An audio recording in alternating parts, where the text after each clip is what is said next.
What's up, people? Um, Might be 24 hours or so later than I planned, but here's your raw review. It was from Sacramento, California, Monday the 12th of August. Um, I don't know. I've seen a couple of different reviews on this already. Some people rate this more than I'm going to. I thought it was a decent to good show, go home show for SummerSlam. Um, you know, it was what it was. It achieved. There were a couple more very good talking segments, really more than anything. But I'll run through the card. You guys see what you can think. Daniel Bryan and Wade Barrett kicked off the show, with Maddox being the special guest referee. Barrett actually won a match. I was like, what the fuck? Albeit after a screwy finish, which was a fast count by Maddox. But fuck it, a win's a win. Team Barrett, I'll take it. I like Daniel Bryan, he's one of my favourites in the moment, but fuck it, I'll take it. Just for Barrett's sake. Because I don't know what the fuck they're doing with him. But he won, so let me not moan. Uh, then Randy Orton and Damien Sandow had another Mr. Money in the Bank versus Mr. Money in the Bank match. I thought we saw this in SmackDown. I say we saw this. It was one of the few SmackDowns I watched, and I know this match was on at some point.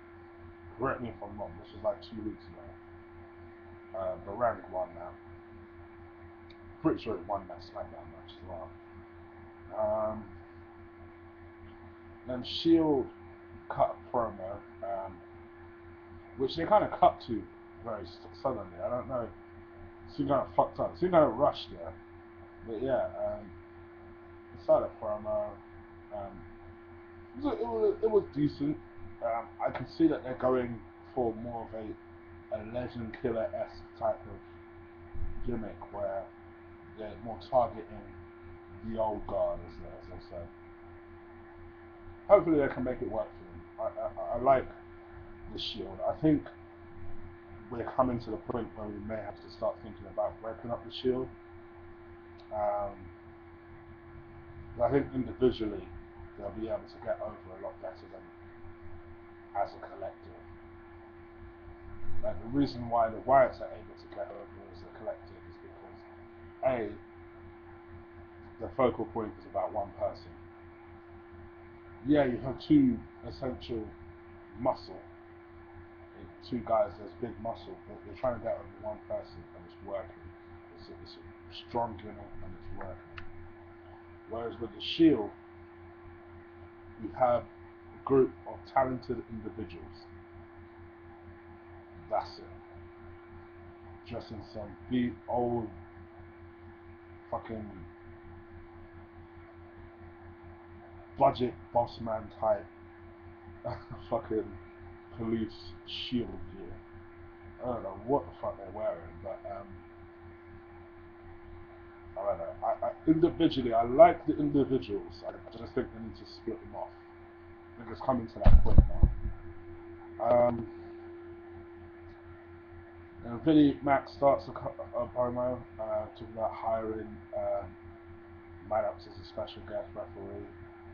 Triple H comes down because you know how Triple H has to jump on whatever the fuck is hot. And I was wondering why Triple H wasn't jumping on the Daniel Bryan thing so much. Right on cue, motherfucker. Says no, you cannot be having that. Fucker, Maddox being special guest ref. I'm gonna be special guest ref because I have to jump on whatever is hot. So it looks like that's gonna happen. Triple H is now your special guest referee. I don't understand why. I don't think it's needed. I think the match has been well built up. I think the rivalry has been well built up. It's one of the matches I'm really looking forward to seeing. So I don't know why they had to go down this route or whatever. They're going down this route, let's go. So that's happening. And then Kane and Titus O'Neil had a match. You know, was what it was, a squash match. Kane won. Um, Wyatt's come out. Kane disappears out of the ring, reappears at the front of the stage. It's kind of trying to play mind games with him.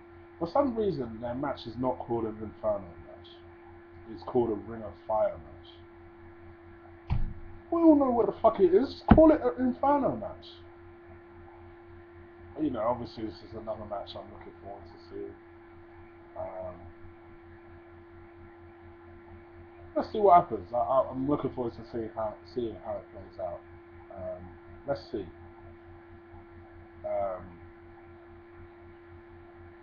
Then the Divas had a segment with Natty, the Sexy Funkadactyls, the Bellas. Oh, and that Eva Marie bitch. All six of them were there, and essentially what you got out of this was a SummerSlam match between Natty and is it Brie Bella. Fair enough, you know, they've been promoting this show pretty well. It's doing well. I hate to admit it, but even I'm liking the show. I admit it. I like the show. I'm sorry. I like the show. I still don't care about women's wrestling because they still don't book them well. But you know, they built the rivalry well, so I have no complaints. Sorry. Well, they built the rivalry, but they built up the show. They built my interest in the show, and my interest in the Divas division in terms of wanting to watch the show is at least started to peak. So they're doing something right. And at least at the end of all that segment, you had a match. So that makes sense. Fair enough, no problem. There has been tension between the six for a couple of weeks now. It makes sense to make a match. No problem whatsoever with this segment. Then Del Rio and Kingston, two guys I really couldn't care less about. Had a match. Kingston taps out next. And a video package with Christian. It's random. Gonna make him look important, I guess. Are they gonna put the strap on him? I'll talk about that in my SummerSlam preview later this week. I have a strange feeling that they may put it on him for a hot second, only for like Sandow to cash in, and then they hold off on a Randy cash in for now. You never know. Just bear in mind I've said that. I've noticed also that this one more match thing, which for some reason they're starting to bring back, got over a lot better when Christian was a heel. No one says one more match anymore. You notice that? Just listen to the crowd whenever he says one more. I think he expects people to say it along with him. No one ever says it along with him. Always feel for him. I've never been a massive Christian fan. I don't get what people like him. I'm kind of Mr. Routish, you know. I don't get it. But you know, kind of feel for him there. He does try it. I'll give him that. He really does try it. Then the Real Americans versus the Usos. I genuinely don't even remember who won. I think this is my piss break. I'm so sorry. And then probably the most memorable. I wouldn't necessarily go as far as say the best. Let's just say the most memorable this TV segment has been. It was Daniel Bryan and John Cena promo. Fantastic work between the two guys. Both of them cut very good. I know John Cena, as he tends to do with promos, he's not that good of a talker. You know, people overrate his talking ability. He started off a little shaky and then really cut to the point. Daniel Bryan, underrated talker. You could see, like, if Daniel Bryan was talking like that about me, that shit would really piss me off. Like, it would really get to me. It would make me go to the back. even as a real wrestler, I think to myself, fuck, did he mean the things that he was saying? Like, he executed it very, very well. Talking about how, especially when he started talking about how in Japan, if you're a real wrestler, to fire out that wrestler, it's a custom to slap him. And the fact that he didn't slap John Cena in a weird way was a slap in itself. And that was beautiful stuff. Beautiful stuff. Well executed. Easily the second of the night. Easily. And it just builds my interest even more for the match. And then R-Truth and Fandango, I don't even know what the fuck that was. So I'm gonna slide past it like it didn't even happen. And then what I thought was really funny, they hyped the shit of this battle royal all night long for the US title, like the US title is important. So I'm like, alright, cool. And then about halfway through the show, they say that the person who gets the US title shot is going to be on the pre-show anyway. I'm like, what the fuck are you showing me? Why the fuck are you showing me this battle royal if it's not going to be on SummerSlam anyway? How does that make sense? So I was just like, right. Right. I couldn't get the logic. But I was like, oh, whatever. You know? But anyway, essentially, RVD won this. It was Mark Henry and RVD last two. RVD basically sidestepped Mark Henry. Mark Henry went flying over the top rope. And Mark Henry, I think they're still trying to get over the fact that he's a babyface now. Went back into the ring, was going to do something, shook RVD's hand, started to leave, when Shield came out. Mark Henry slid back into the ring to kind of back RVD. Shield was still kind of closing in. They kind of knew something like what was going to happen was going to happen. Big Show came out to literally little to no reaction. Crowd was kind of dead today. Even for CM Punk, they didn't react that much. It was only really Daniel Bryan that they were reacting, and even then it was because Daniel Bryan had to really kind of try to encourage them to react. The crowd was real dead tonight. But yeah, little to no reaction. But he came out, scared Shield off. So I'm guessing that they're going to make some impromptu tag team title match between Big Show and Mark Henry versus the two members of the Shield, because Ambrose is going to be facing RVD. It's like, so yeah, alright, that's interesting. I'll roll with that. And then in the final segment, it was Paul Heyman talking a lot with Brock Lesnar, saying it is a trap. Straight up, it is a trap. I'm going to come out here and fight you by myself. So he kind of brought Brock Lesnar out. Basically just calling CM Punk out. CM Punk came out. He attacked Brock Lesnar with a camera, hit him with a camera a couple of times, beat the shit out of him with a camera actually.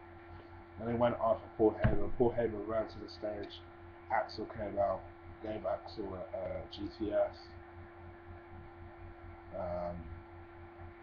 But that allowed Heyman to get away. I can't remember. But yeah, it was good for what it was. It hypes up that match. I'm gonna order it. So, if I'm bothering to order a match, I'm already curious about the pay-per-view. And two matches mainly have got me curious about. Well, three in a way, but two mainly. Punk, Brock Lesnar, CM Punk, Daniel Bryan, Daniel Bryan, Cena, and kind of the Inferno match. I'm a little bit curious.